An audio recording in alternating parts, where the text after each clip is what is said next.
In Module 3, we're going to take a different approach to social theory.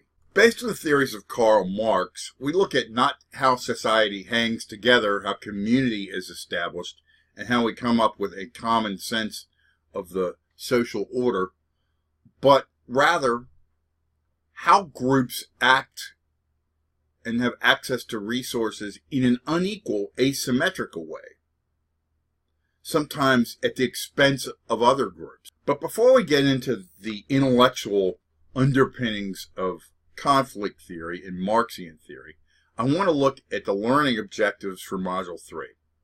First, hypothesize personal and social assumptions about an identified social issue. Second, formulate sociologically relevant questions to challenge personal and societal assumptions about the same. So let's look at Module 3 in detail. This is an important module.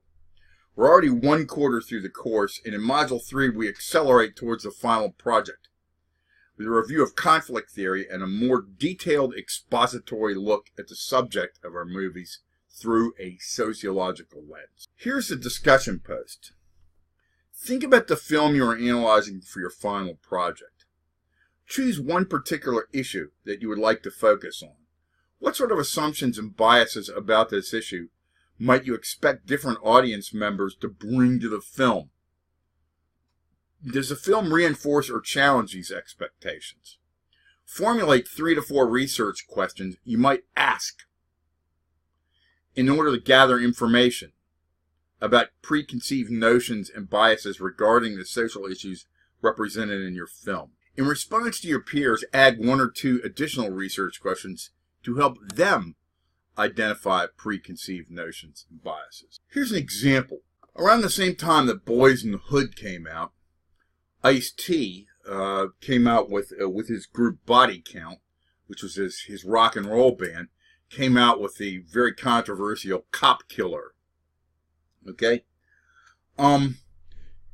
Imagine watching that video or listening to that song and being a person of color who may have experienced some, police violence in their community versus somebody who was from a law enforcement community.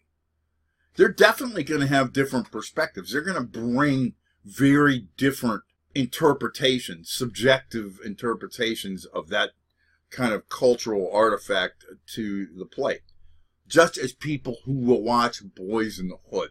What do you think the differences are going to be between different groups as they watch Boys in the Hood to the theme of that movie? I was interacting with one of our students, Deneen, and she was talking about Contagion, the movie Contagion. Here's another example of some differences. In that movie, we have public health officials providing information. Think about how different groups in society might perceive public health information. Are they going to all take it at face value? A functionalist would argue, yes, we have a shared interest in a healthy community. But there are different groups, again, who may have interpretations of a public health statement that might hold the government, the repositor of public health, in a suspect manner. For example, the AIDS epidemic, which was the example that one of your fellow students brought up, that was held in a very different manner in the early 1980s. It said it was no problem. It was ignored.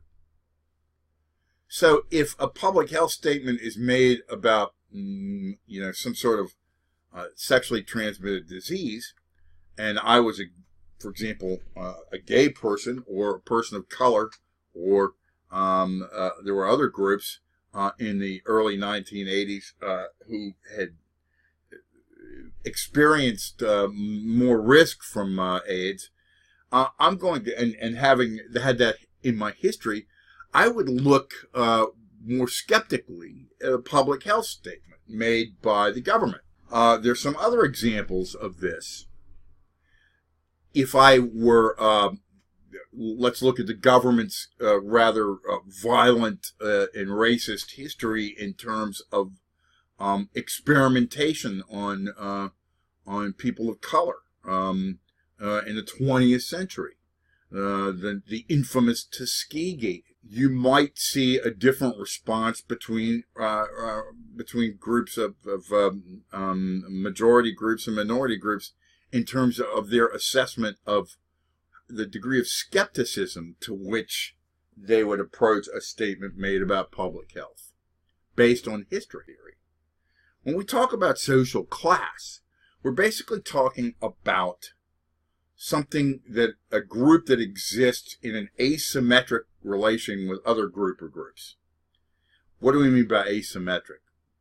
Well, there may be an unequal access to resources in terms of power, in terms of economic resources, education, access to legitimate means of achieving legitimate ends, to just look at a group of people who share characteristic and whom are denied resources for one reason or another in relation to other groups, we can begin to think about this critically and sociologically. So that's kind of your approach to your discussion.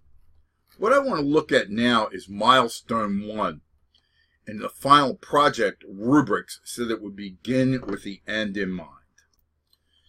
So here's the guidelines for SOC 325 milestone 1. Okay, you are to submit a brief audio tape, including speaker notes, a verbatim transcript of the film you have chosen for sociological analysis. The description will serve as a basis for the introduction, critical element 1, and the identification of sociological issues, critical element 2A, for your final project due in module 7. Again, if you've not chosen your movie by now, do so immediately. Using the free recording and editing software Audacity, record a statement in MP3 format in which you identify the film you selected and explain why you made the selection. Then give a concise overview of the film, providing specifics necessary for the audience about the setting, characters. Here is a parenthetical comment that I'm going to make as a suggestion to you.